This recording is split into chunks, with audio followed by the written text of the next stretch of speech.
नमस्कार दोस्तों, स्वागत है आपका हमारे चैनल डीपीए यूनिवर्सल मिस्ट्री में।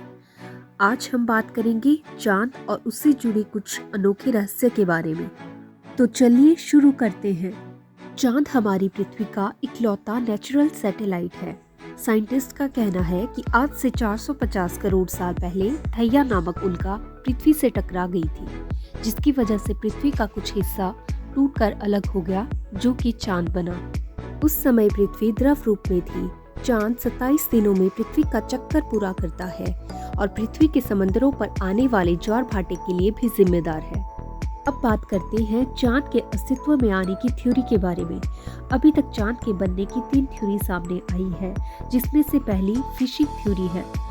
फिशिंग थ्योरी के अनुसार चांद कभी धरती का ही हिस्सा रहा होगा, जो बाद में अलग हो गया। दूसरी थ्योरी है कंडेंसेशन थ्योरी। इसके अनुसार जब सौर मंडल बना होगा तभी चांद भी धरती के साथ ही बना होगा। तीसरी थ्योरी है द कैप्चर थ्योरी।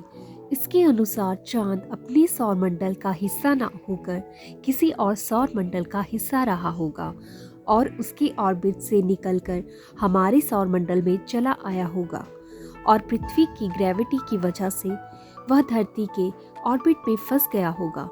अब इन थ्योरी में कौन सी सही है, ये बता पाना तो बहुत मुश्किल है, मगर चांद के बारे में चौंका देने वाली एक बात सामने आती है कि चांद नेचुरल तरीके से नहीं बना है, बल्कि इसको किसी उन्नत सभ्यता ने बनाया है और चांद अंदर से खोखला है। चांद पृथ्वी का उपग्रह नहीं होकर एक स्पेसशिप है, जिसके अंदर सारा नेविगेशन सिस्टम, इंजन और अन्य उपकरण भी लगे हैं और चांद को किसी इंटेलिजेंट सभ्यता ने धरती के ऑर्बिट में स्थापित किया है। मतलब अगर धरती पर इतनी उन्नत सभ्यता नहीं थी तो इसको एलियंस ने ही बनाया होगा और धरती के ऑर्बिट पर स्थापित किया होगा।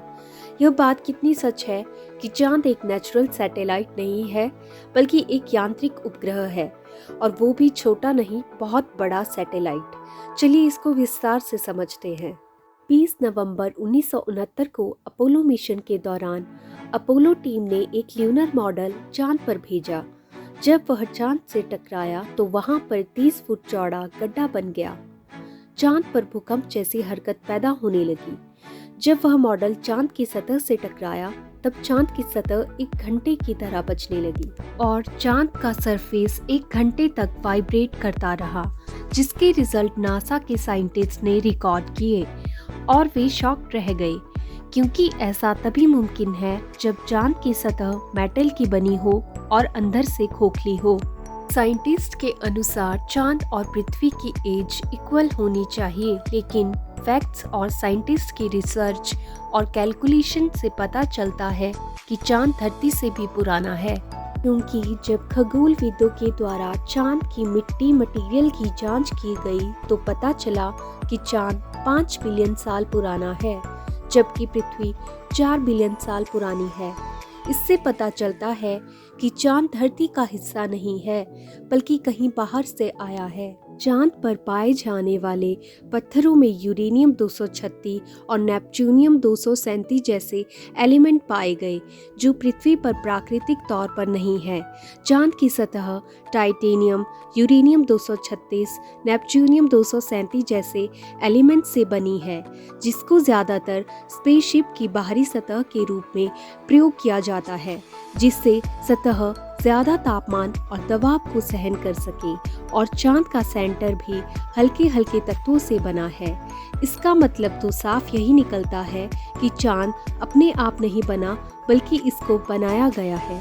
पृथ्वी की डेंसिटी 5.5 ग्राम पर सेंटीमीटर क्यूब है, जबकि चांद की डेंसिटी 3.3 ग्राम पर सेंटीमीटर क्यूब है, जिससे पता चलता है कि चांद अंदर से खोखला है। चांद पृथ्वी के ग्रेविटी एरिया से बाहर है, फिर भी वह लगातार पृथ्वी की परिक्रमा कर रहा है। ये सर्कुलर पाथ पर परिक्रमा कर रहा है, जबकि इसका इलेक्ट्रिकल पाथ होना चाहिए। साइंटिस्ट हैरान है कि सर्कुलर पाथ पर चांद बिना लड़खड़ाए कैसे चलता रहता है। साइंटिस्ट के अनुसार चांद जितना बड़ा होना चाहिए उससे भी बहुत ज़्यादा बड़ा है, जबकि इसका मास इससे भी कम है। ऐसे तथ्य हैं जो बताते हैं कि चांद अपने आप में बहुत सारे रहस्य छिपाए हुए हैं।